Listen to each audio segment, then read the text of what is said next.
Hello guys, welcome ulit dito sa ating vlog no. For today's video, dito naman tayo sa lugar kung saan napakaganda dito guys.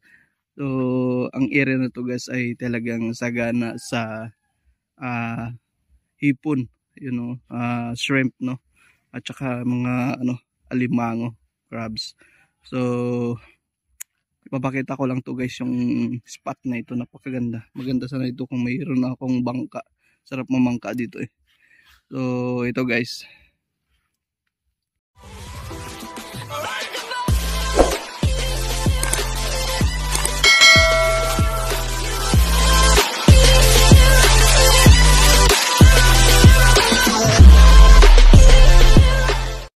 So yan guys, kung makikita natin, ilog po ito na naabot ng dagat. So ang mangyayari, tabang na yung tubig dito. Dagat saka yung tubig na galing sa bukid. So kalimitan dito guys na makukuha is marami dito alimango. Tsaka yung mga hipon guys, hito. Tsaka mayroon din mga isda guys. So yan. Ang ganda ng area na ito. Ito dito. Ayan. So makikita natin guys. Ayan o. Sobrang ganda. Alam nyo kung may time lang ako maglusong talaga ako dyan. Maghahanap ako ng alimango. Kaso lang wala tayong time para dyan. So napadaan lang tayo. Kaya kinuha ko na lang ng pagkataon na makapag-video ako. Dito yung ito yung pinakahanap buhay ng mga tao na nakatira dito. Itong panghuli ng hipon or shrimp no. Talagang marami yan dito. Ayan. So sa mga ganyan lang guys, makakita ka na ng alimango. Magtiyaga ka lang dukot-dukot doon sa may mga butas-butas na putik. Ayan, may nakikita tayong mga isda na gumagalaw. Ayan, ang dami dito mga ayan yung mga sasakyan nila ang huwa ng hipon. So yan dito guys. Ayan, hanggang dun yan guys, lalabas yan dun. Ito yung palabas ng dagat, yung mismong dun na sa dagat na mismo. So napakaganda talaga guys. Ayan dito guys, sa mga ganito tirahan niya ng mga alimango.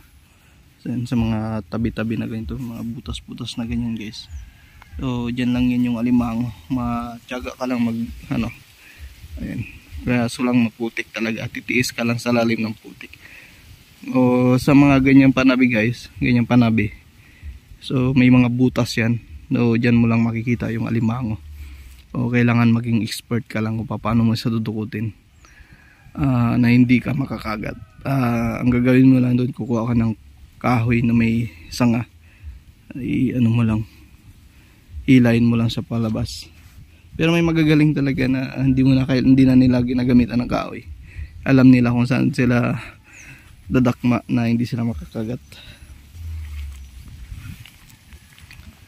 Tulad na lang yan guys oh. Ayan.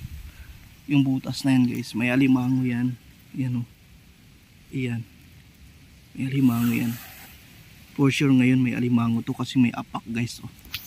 Ayan. Ayan yung nakikita nyo na yan guys na ayan. Yan guys yung apak niya. Yan yung apak niya guys. Ilaman talaga to guys oh. Oh. May apak siya guys. Yung mga guwit-guwit na yan ng putik. Yan yung apak ng alimango. Meron talaga tong laman guys. Hindi kasi nila napapansin dito. Hindi sila nila nabibigyan pansin yung pangunguha ng alimango. Gawa ng marami silang nakukuhang hipon. Tsaka mga isda guys, marami kasing isda dito, lalong na yung tamban, marami yan dito. Yung ginagawang sardinas, ayan. So yun ang kagandahan guys, kaya maraming alimango. Yung bakawan na yan, naalagaan guys, so hindi pinuputol.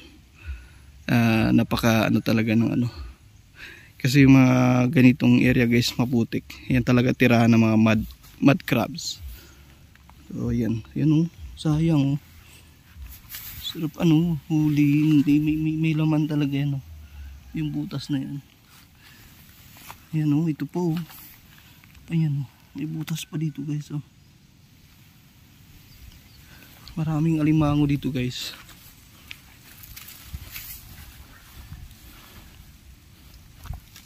Hindi ako pwede magbabagas kasi maputik eh. Ayan. So yun, napakaganda ng lugar nila, saganang-sagana sa sa mga lamang dagat. Pwede ka rin dito guys, magtapo ng kawil, no? May kakain at may kakain dito. Siyempre yung mga mga green grouper, yung mga masasarap na isda na lapo na pumapasok dito. Tsaka yung mga gat, meron yan dito guys. Ang daming butas guys. Dito pa lang ako sa area na to. O much more kung doon ako papasok sa mga ganun sa mga ganyang ganyan guys oh. Sa mga ganyang area guys. Diyan talaga yung alimango guys. Ayan, kahit dito yun yung ilalim ng puno na yun.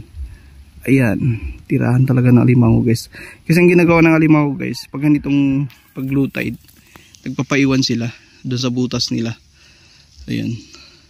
Tapos pag high tide naman, babalik yung dagat, aabutin yung butas nila, lalabas sila para manginain. So ganun lang yung lifestyle nila. Kaya kaya madali silang mahuli kapag low tide, doon lang sa mga butas. Ngayon pag lambat naman,